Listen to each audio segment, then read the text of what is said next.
ఇప్పుడు మనం ఆర్పిఎస్ కొట్టిన తోటలో ఉన్నాం సార్. ఆర్పిఎస్ చూడండి, పచ్చదనం,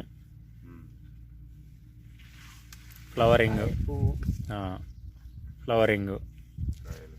టోటల్గా చూడండి. కింది నుంచోని ఎత్తు హైట్ పెరిగే విధానం, బ్రాంచెస్ ఎక్కువ వచ్చాయి సార్.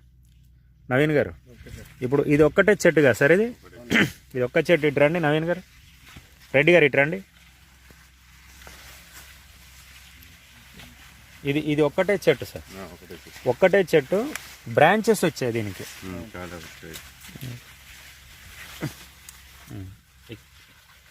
ఒక్కటే చెట్టు, బ్రాంచెస్ మీ ఎక్కడి వరకు, గూడల వరకు పెరిగింది. హైట్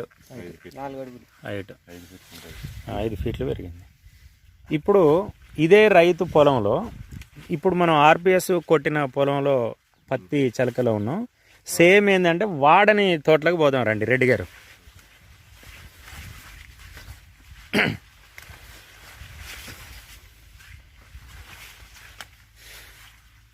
ఇదంతా ఆర్పిఎస్ వాడింది. పచ్చగా ఫ్లవరింగ్, నెగనెగలాడుతూ ఫ్లవరింగ్ ఉంది.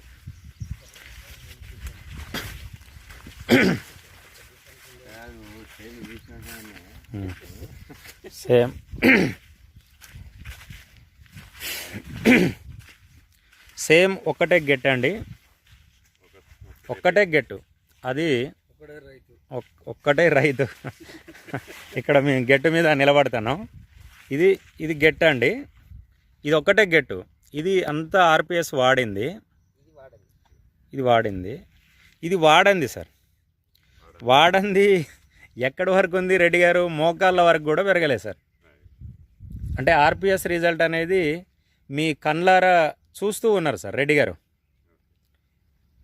ఆర్పిఎస్ యొక్క ప్రాధాన్యత, రిజల్టు. నవీన్ గారు ఎలా అనిపిస్తున్నా సార్? దీనికి ఎందుకు వాడనైతే దీనికి వాడితే బాగుండు అనిపిస్తాను ఇప్పుడు. అంతేనా సార్? ఈసారి మీకు 20 ఎకరాలు ఉంది కదండి నవీన్ గారు, ఈసారి 20 ఎకరాలకు కూడా మొత్తం ఆర్పిఎస్ వాడతారండి? మొత్తం ఆర్పిఎస్ ప్యాకేజ్ తీసుకుంటాం. Okay sir. ఇది ఆర్పిఎస్ యొక్క రిజల్ట్ సార్. చూడండి, ఇక్కడ భూమి కనబడుతుంది, పెరగలే. సేమ్ ఆ 2 ఎకరాలలో వాడటం జరిగింది, ఈ 2 ఎకరాలలో వాడలేదు. రెడ్డి గారు చెప్పాలి. రెడ్డి గారు మంచిగా రైతులకు సజెషన్లు ఇవ్వాలి సార్. ఓకే రెడ్డి గారు. సతీష్ గారు ఓకేనా అండి?